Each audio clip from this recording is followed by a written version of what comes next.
Hello children, now here we are going to see CBSE class 10 की pome है और वो पोम में दो पार्ट्स है. Okay, part 1 is dust of snow and second part is fire and ice. तो dust of snow and fire and ice, these two parts are written by Robert Frost. अब Robert Frost बहुत जाने माने poet है. Last year आपने देखा होगा the road not taken, that is also written by Robert Frost. अभी Robert Frost जो है ना, is best known for his nature poems. Nature poems के लिए जाने जाते हैं और सिंबलिज्म के लिए भी जाने जाते हैं. Okay, he if he wants to represent something different and he is giving some different example, that is the symbolism. Okay, so here he has written two parts, that is dust of snow and fire and ice. So let us first see what is there in the dust of snow poem. Now see in the poem there is one simple example is given. So before that I want to tell you that many of us, most of the people rather, they believe in some of the things like we can call it a superstition or whatever the things are, but some things are considered as bad omens and some things are considered as good omens. OMENS, omens. Omens means what? शगुन. ठीक है, तो कोई चीज़ें ऐसी होती है जो अच्छा शगुन है इसलिए मानी जाती है और कोई है जो खराब शगुन है, अपशगुन हो गया, अभी ऐसा माना जाता है. तो हम if you think about it, तो अपशगुन क्या होते हैं जनरली कि बिल्ली अगर रास्ता काट जाती है आपका, तो you have to wait there for some time and then move further, नहीं तो आपका काम नहीं बनेगा. राइट, अगर आप कहीं जा रहे हो और पीछे से आपको कोई आवाज़ देता है कि भाई रुको, कहाँ जा रहे हो, that is also a kind of bad omen. ठीक है, उबलता हुआ दूध अगर है और वो गिर जाता है, that is considered as good omen children. तो ये गुड ओमेन माना जाता है. ठीक है, टूटा हुआ मिरर जो है, that is bad omen. So there are an number of things that are considered as good omens and bad omens. So here the poet Robert Frost wants to tell you that please don't consider any of the things that bad omens and good omens. ऐसी कोई चीज़ नहीं होती. These are all the superstitions. Okay, now here he has given a simple example. अब वो क्या बोल रहे हैं कि भाई एक बार मैं कहीं जा रहा था. ठीक है, एक बार मैं कहीं जा रहा था, आई एम इन ग्रेट डिसमूड, बहुत ही ज़्यादा मेरा मूड खराब था. अब हो सकता है ना, अपना मूड कभी भी खराब हो सकता है विदाउट एनी रीज़न.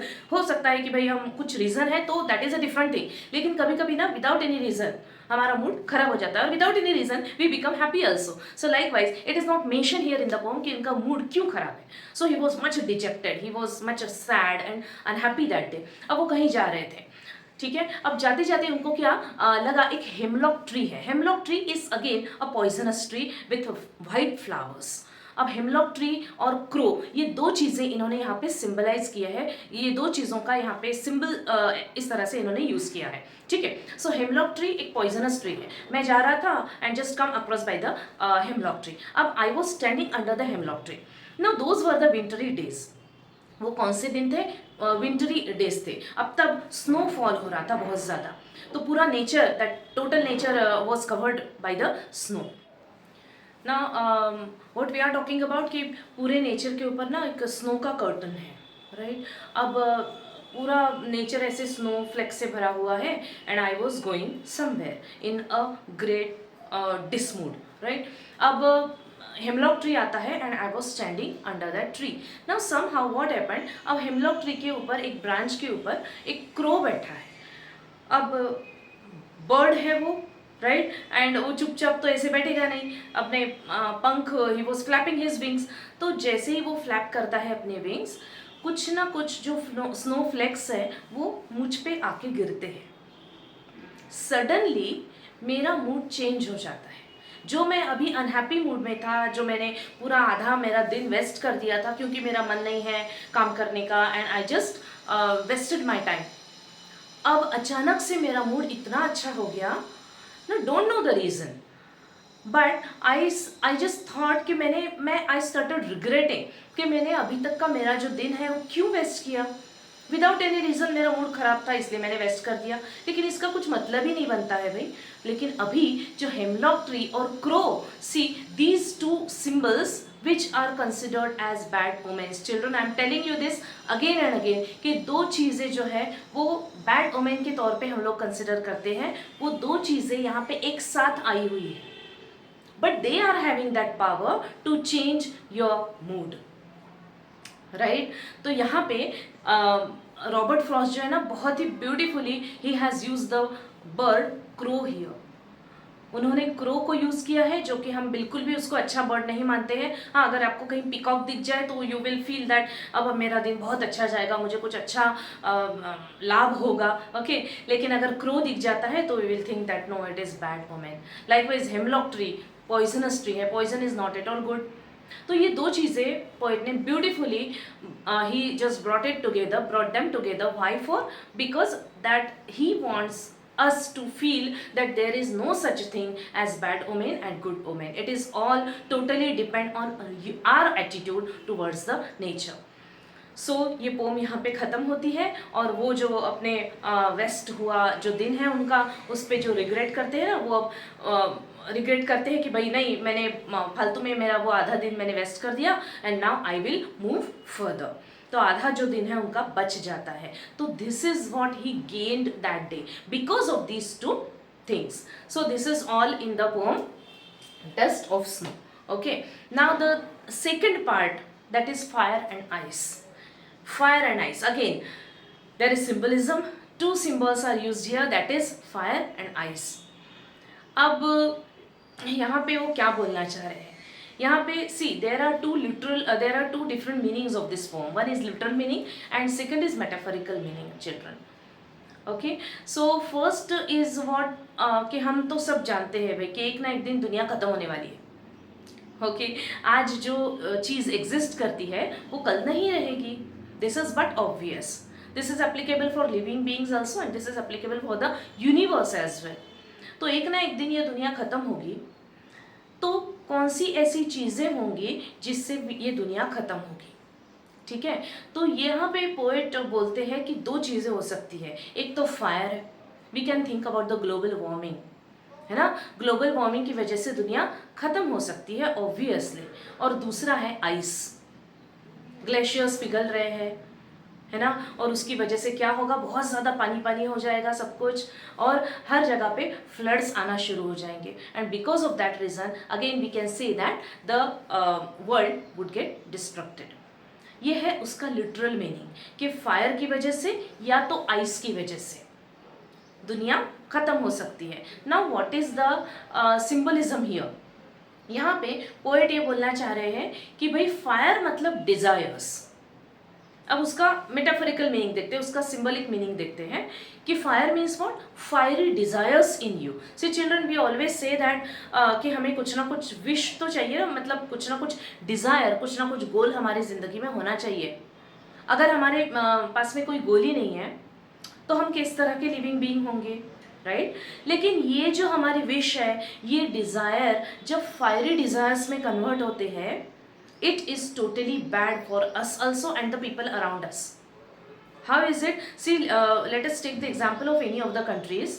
कि कुछ कंट्रीज़ है हमारे नेबर की जो बोलती है कि भाई ये लैंड हमारी है, वो भी लैंड हमारी है, और हर चीज़ पे अपना क्लेम बताते हैं कि ये लैंड हमारी, वो लैंड हमारी, तुम यहाँ पे क्या कर रहे हो। Actually the land is not theirs also, but they are thinking that it is theirs. Okay, so this is the desire to claim this thing and to claim that thing all over. तो भाई ocean में भी अपना ये बताते हैं कि हम ही सुपीरियर है, ये लैंड भी हमारी है। So it means this is the desire. अब ये डिज़ायर हो गया, डिज़ायर की वजह से हम वो क्या सोचने लगते हैं कोई भी कि I want to get that thing by hook और बाय क्रुक, किसी भी तरीके से मैं वो चीज़ पाने की कोशिश करूँगा, एंड आई वॉन्ट दैट। अब वो डिज़ायर हो गया हेट्रेड में convert, hatred, because the person और the country starts hating the next person और द नेक्स्ट कंट्री। क्यों? क्योंकि मेरा डिजायर इतना ज़्यादा बढ़ गया है, I started claiming this and that thing, so I am having the feeling of hatred for the next person और द नेक्स्ट कंट्री। अब ये हेट्रेड जो है ना, ये क्या तुम्हें किस तरफ आपको लेके जाता है? वॉर की तरफ, ऑब्वियसली, राइट? हेट्रेड इतना ज़्यादा बढ़ गया है कि अब हमको तो वो चीज़ चाहिए ही चाहिए, तो हम क्या करेंगे? We will impose war. War क्या लाता है? Destruction. Ultimately the world would get destructed because of the fiery desires. Fiery desires की वजह से वर्ल्ड क्या होता है? Destruct. Second is ice. Ice means बहुत ज़्यादा क्या बोल सकते हैं? कोल्ड इंडिफरेंस या हेट्रेड। कोल्ड इंडिफरेंस, हमको क्या करना है, it is not my concern. जब तक कोई भी चीज़ आपके डोर स्टेप पे नहीं आती है, you just don't think about it, है ना। हम बोलते हैं कि भाई हमें क्या करना है, I just don't care, it is not my lookout. तो ये this is the cold indifference. Okay, तो हेट्रेड है, एक डिजायर है, कोल्ड इंडिफरेंस है, these are all the bad things which would lead towards the destruction of the world. तो यहाँ पे फायर एंड आइस का मतलब ये these two things are used as symbols to tell you कि कौन सी दो चीज़ें हो सकती है जो कि ये वर्ल्ड को डिस्ट्रॉय करेगी। अब नेक्स्ट स्टेंजा में पोएट बोलते हैं कि हाँ, मैं वो लोगों के साथ में हूँ जो बोलते हैं कि वर्ल्ड फायर से डिस्ट्रॉय होगा, लेकिन मुझे पता है कि अगर वर्ल्ड को 2 बार डिस्ट्रक्ट होना होगा तो वर्ल्ड आइस से भी डिस्ट्रक्ट हो सकता है, means it is having that power to destroy the world. Ice मतलब हेट्रेड और फायर मतलब डिजायर। ठीक है, तो यहाँ पे ये 2 पोम्स, छोटी छोटी पोम्स है but having the deep meaning in it. तो यहाँ पे ये पोम्स होती है खत्म। Now here I want to tell you the poetic devices here, children. Here, children, I am using the book because as you know, it is not the e-board, right? So I have to use the book for the explanation of the poetic devices. Now, first of all, I want to tell you what is poetic device. Poetic device का दूसरा नाम है literary device. Okay, poetic device या फिर literary device या फिर उसको आप फिगर ऑफ स्पीच भी बोल सकते हो। These are one and the same things. Many of the times what happens कि बच्चों को क्वेश्चन में जो पोएटिक डिवाइस पूछते हैं ना, उनको लगता है कि राइम स्कीम पूछी गई है।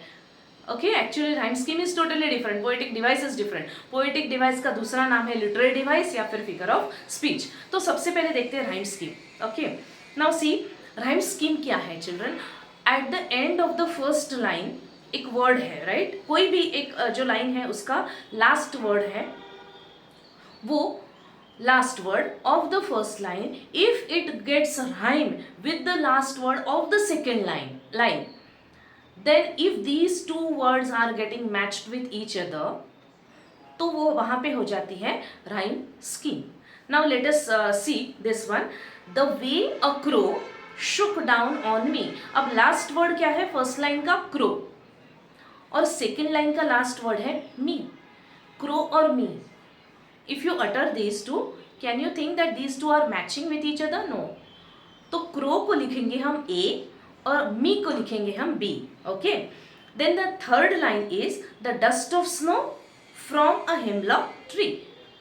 अब यहाँ पे कुछ तो भी मैचिंग हमें दिख रहा है। Let us read it for once. The way a crow shook down on me the dust of snow from a hemlock tree। यहाँ पे देखो क्रो, स्नो, ये दोनों एक दूसरे से मैच हो रहे हैं और मी और ट्री एक दूसरे से मैच हो रहे हैं। So the rhyme scheme over here is A B A B.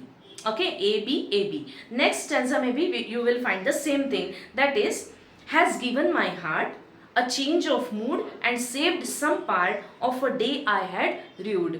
So here heart, part, mood, rued, these pairs, you know, they are forming the pairs of rhyming words. So here again we can see that it is A B A B.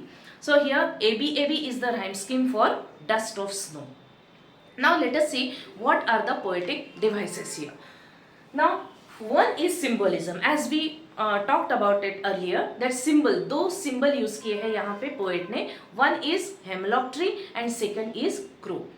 2 symbol use किए हैं because he wants to show you something different aspect। 2 symbols use किए हैं क्योंकि वो तुम्हें आपको कुछ different aspect बताना चाह रहे हैं, different you know lookout है हमारा उसकी तरफ देखने का। So that is why it is called symbolism। The poem is the best example of symbolism। We are talking about the first poem, that is Dust of Snow। Fine. Now second is imagery। See children, when you visualize the things, when you read, okay, जब आपकी reading शुरू है और आप visualise करते हो ना चीज़ों को, आपके दिमाग में इमेजिन होती है वो चीज़ें, अगर ऐसा हो रहा है then it is called imagery। Now let us see what where the imagery we can find। The way a crow shook down on me the dust of snow from a hemlock tree। देखो कुछ तो हमें एक imagine हो रहा है कि I am standing under the hemlock tree और वो क्रो है, he is flapping his wings and some of the snowy flakes fall down on me. That is what? Imagery. Okay. Then next is inversion. Can we find any inversion over here? Yes. In the first stanza, we can definitely find it. The way a crow shook down on me the dust of snow from a hemlock tree. Can you think that this is the proper construction of the sentence? No, not at all. Children, ये बिल्कुल भी proper construction नहीं है एक sentence का. Sentence को बनाने के लिए ना एक प्रॉपर एक frame, you have to frame the sentence properly. पहले जो सब्जेक्ट है, फिर आएगा वर्ब, देन आएगा ऑब्जेक्ट. यहाँ पे ऐसा कुछ भी नहीं हो रहा ना, तोड़ मरोड़ के वो सेंटेंस आपके सामने थ्रो कर दिया गया है just to have a proper rhyme scheme here. Poet को एक एक लाइसेंस मिल जाता है कि भाई आप एक पोम बना रहे हो तो एंड में वो राइम स्कीम आनी चाहिए ना, प्रॉपरली राइमिंग वर्ड्स आने चाहिए, इसलिए वो आप कंस्ट्रक्शन चेंज कर सकते हो. तो the crow was sitting on one hemlock tree and it is the snowy flakes are falling down on me, ऐसा कुछ भी यहाँ पे एक प्रॉपरली कंस्ट्रक्टेड सेंटेंस में नहीं दिया है. तो कैसा अजीब सा सेंटेंस है ये देखो. The way a crow shook down on me the dust of snow from a hemlock tree. Okay, तो तोड़ मरोड़ के दिया हुआ सेंटेंस है. So here it is called inversion. It is inversion. Fine. Next is metaphor. Metaphor? Yes, dust of snow. अब देखो metaphor का meaning क्या है? When you are comparing two different things with each other without the word like or as. Without the word like or as. If I say that you are like flowers. You all are like flowers. So I am using this word like here. It is not metaphor, children. It will be simile. But if I say you are flowers.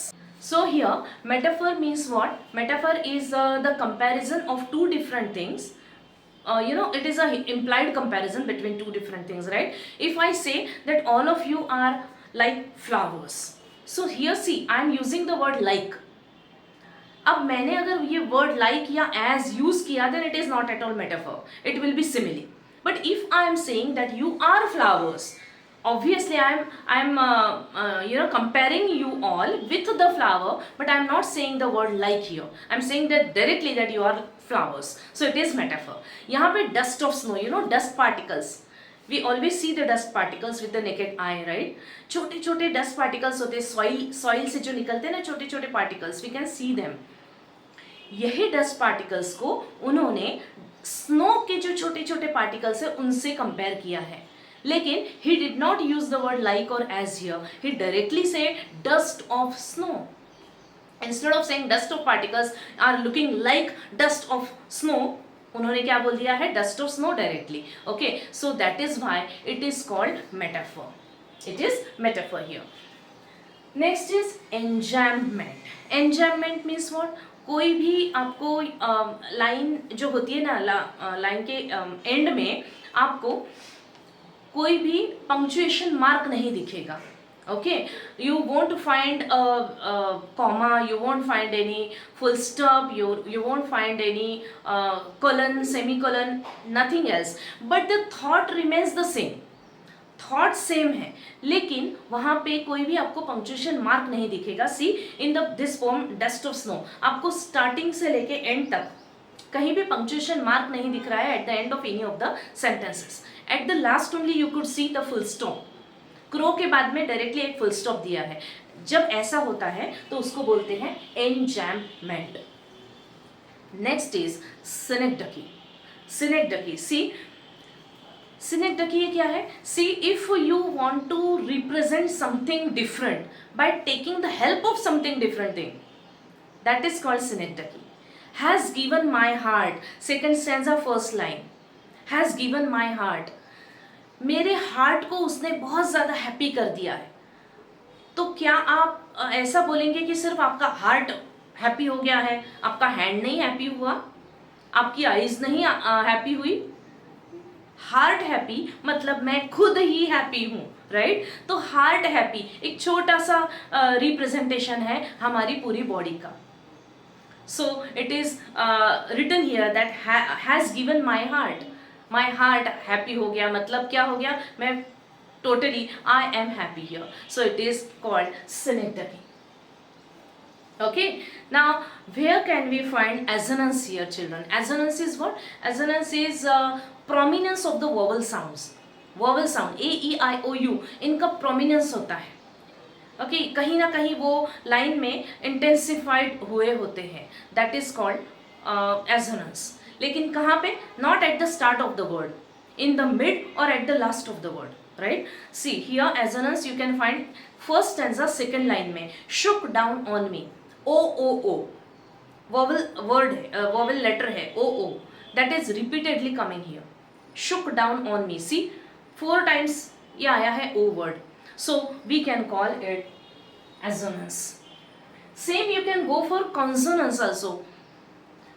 It is prominence of not the vowel sound, it is the prominence of the consonant sound. See, last line है, of a day I had brewed, of a day I had brewed, D D D 3 बार आ रहा है at the mid or at the last of the word, that is consonance. Fine. Now antithesis, can you find antithesis here? No children, antithesis here we can find it out in the next poem, that is fire and ice, children. Okay, fire and ice दो चीजें हैं जो एक दूसरे के एकदम opposite है. जब दो चीजें इस तरह से स्ट्रांगली जो एक दूसरे के अपोजिट है, they are coming togetherly, that is called antithesis.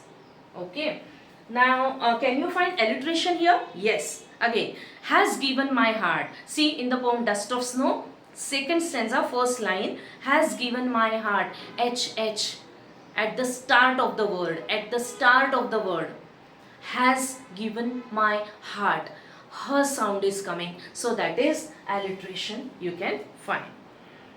See, anaphora, can you find anaphora in the poem Dust of Snow? No, anaphora you will find in the poem Fire and Ice. पहली दो lines देखिए, some say the world will end in fire, some say in ice. Some any of the word that starts, that begins one line, the second line, or 2 or more consecutive lines, that is called anaphora. So some you know, one word से दोनों line start हो रही है, the same word, that is anaphora. Then personification. Personification, yes, fire and ice is having that power to destroy the world. Actually it is you know, destruction. कोई भी चीज़ का कोई destroy करता है तो it is applicable to the human beings. हम कोई चीज़ डिस्ट्रॉय करते हैं, it is the quality that we people are having. It is given to the non living things. Fire and ice वो खुद आके डिस्ट्रॉय करते हैं, ऐसा यहाँ पे बोला गया है. So when you are giving the human beings qualities to the non-living objects, that is personification. So in the fire and ice we can find personification.